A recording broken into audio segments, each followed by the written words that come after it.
Here we are for By the Slice interviews, the Scotiabank Road Hockey to Conquer Cancer, and thanks to Pizza. And it's been phenomenal, a series of getting to know some of the top donators, some of the top fundraisers, some of the top folks involved in the Road Hockey to Conquer Cancer. And two of them are to my right and left to me now. And really grateful, actually, to be sitting amongst some geniuses in their field. And I'm being serious about that. Dr. Finelli, how you doing, Dr. Finelli? I'm fine. Thank you. Good. And Dr. Bernardini, how you doing? Great. Thanks very much. Thank you. Dr. Finelli, we'll start with you. Dr. Finelli of the Mighty Docs, and obviously a doctor at the Princess Margaret Cancer Foundation. You're the head of urology, is that right? Correct. I head up our division of urology, and I'm very proud of the Mighty Docs. We went 4-0 last year. Okay, right to business, 4-0. They don't lose. You take your game seriously, man. We take everything seriously.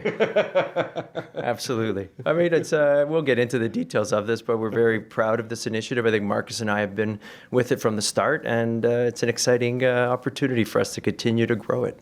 Yeah, over 8 years you've been involved now for the Scotiabank Road to Hockey to Conquer Cancer.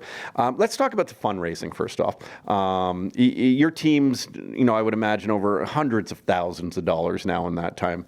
What's that like to go and ask people and ask teammates, or maybe not even teammates, but friends of teammates or just your supporters to say, hey, why don't you give back to this cause? I think it's very, very humbling.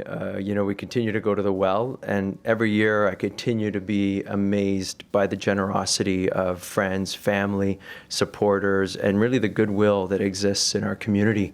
I know Marcus has some creative initiatives that maybe he'll speak to on what he's done for fundraising, but we're thrilled.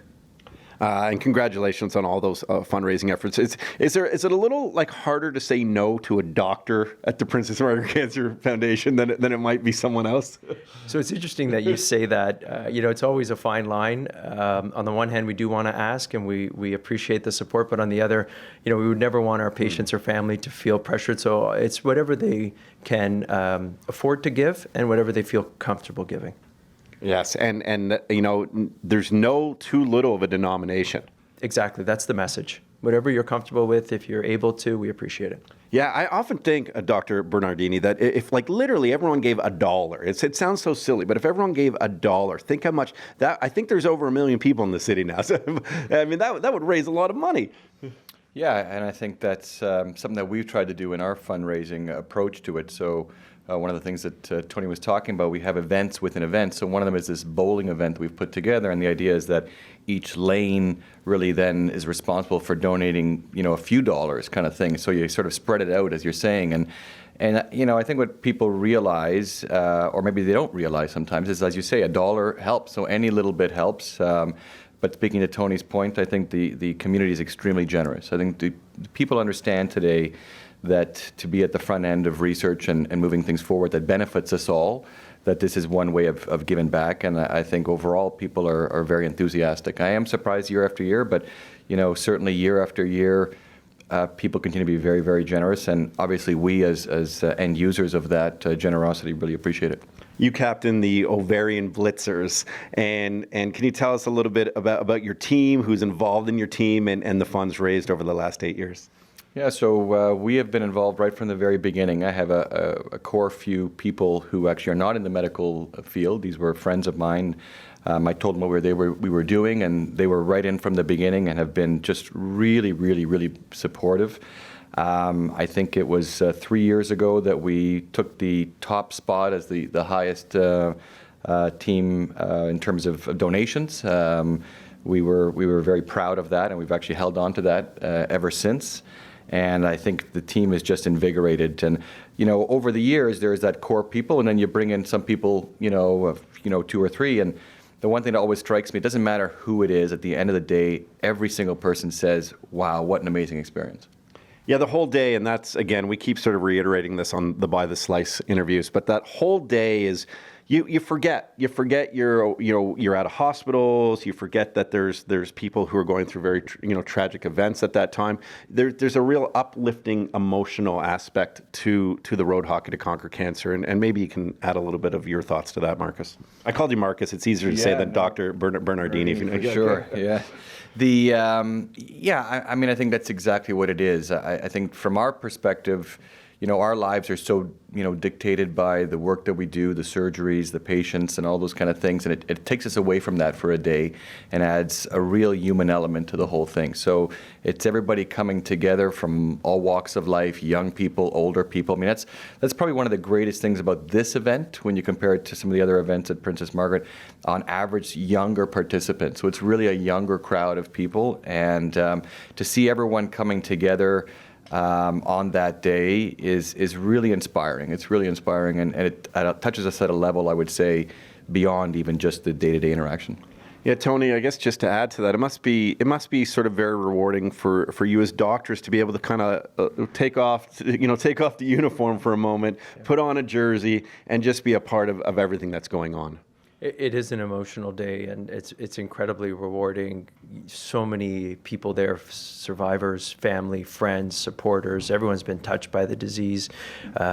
Even just the way the ceremonies roll with the bagpipes. I think some of those moments really set the stage for a fun day, but also a very, like we said, emotional day. So many people come up and thank you. It's incredible the number of individuals who you may not even have cared for who come and say thank you for doing what you do.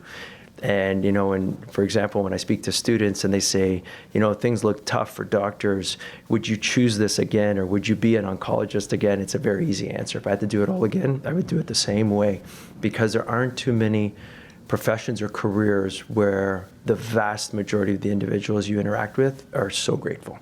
That's priceless. And the other thing is, and this is sort of a personal anecdote, I'm always amazed by people's, huge egos in life, and people get, so full of themselves. And I think about, the heroic work that you do on the day in and day out basis for the Princess Margaret Cancer Foundation with your initiatives and your new technologies and always researching and saving lives.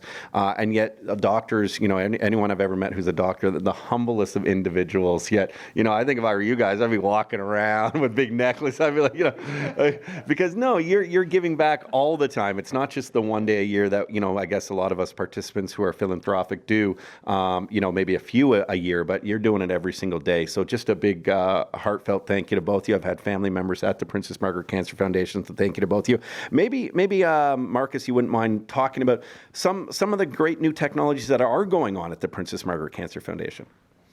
Yeah, so one of the the great things about the Princess Margaret Foundation is that it works really hand in hand with the researchers, with the doctors, to be have a good understanding of what's needed. Where are we right now in terms of moving the dial forward in terms of this battle against cancer?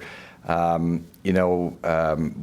both, Tony and I, have a lot of experience with the robotics program, and the robotics program is an interesting program because, as with any new innovation, the early years of innovation are costly, but necessary. Maybe that's a way to put it. So, and I think that we continue to, and Tony can speak to some of the innovative procedures that he's used the robot for, but even in our field, we're trying to come up with new ways to use the robot in ways that haven't been considered before.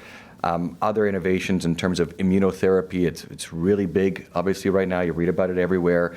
And, we have some of the greatest immunotherapists and immunotherapy scientists in the world at the Princess Margaret Foundation, and we're really at the forefront of that. And it's a collegial environment, and it's an environment where the surgeon works with the chemotherapy doc, who works with the basic science researcher, with the immunologist, and coming together. And it's a constant pushing to try to find those answers to make things better. In true, in an analogy, it's what we do for the Road Hockey Conquer Cancer, not necessarily to compare one, but it's a team effort, and it's about doing that. And I love the fact that you guys are so thankful for your entire teams beyond that. And it's nice for us to know that it's more than just the docs, right? This is about all of you helping out. For sure, it is a team approach. I think not just in the research, on the clinical front. And often patients will comment on their experience from the day they entered the Princess Margaret to whether they received radiation therapy, chemotherapy, or targeted therapy, or surgery, often at the Toronto General Hospital. And they'll say that from the day they walked through, the entire process to the day they left was really just above all expectations. And what they comment on is how many individuals touched them during that journey emotionally, who they felt the support from, the nurses, the education piece, the other supportive staff and allied healthcare workers that enrich that experience and actually help us, who are often the physicians making decisions, but maybe don't have the time or spend the time in getting through all the details that improve the experience. Should we, as you know, I'm in my mid-40s. Do we need to be more proactive too and get checkups and take care of ourselves? And one of the things we talked about earlier with another individual for By the Slice was just sometimes men in particular. Sometimes we think we're invincible. We think that there's never going to be anything wrong with us. But being proactive, is that part of it as well? Yeah, I mean, I think there's no question as we talk about sort of the battle against cancer, and it's interesting because if you look at the big picture, we're still pretty early in that battle. I mean, if you look at it, you go through the history of cancer, it wasn't really until the 50s and the 60s that most cancers that we think of today we started to learn about. And it's probably only in the last 30 years where we've started to make some real great strides, and we continue to do that. I think that the importance of pushing forward and finding ways to do things better is critical in all of that, and that's what we continue to do. Well, thank you both, Dr. Bernardini and Dr. Finelli.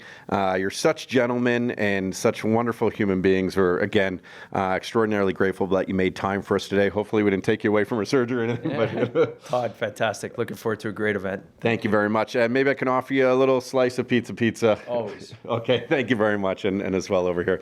Thank you to both the doctors, the Scotiabank Road Hockey to Conquer Cancer. We'd love for you to join up. Just go to the website, teamuptoconquercancer.ca, and we look forward for all of you to being a part of it and meeting these wonderful, who's the second star? Co-first stars, the doctors. Let's leave it at that. Okay. Yeah. That was okay.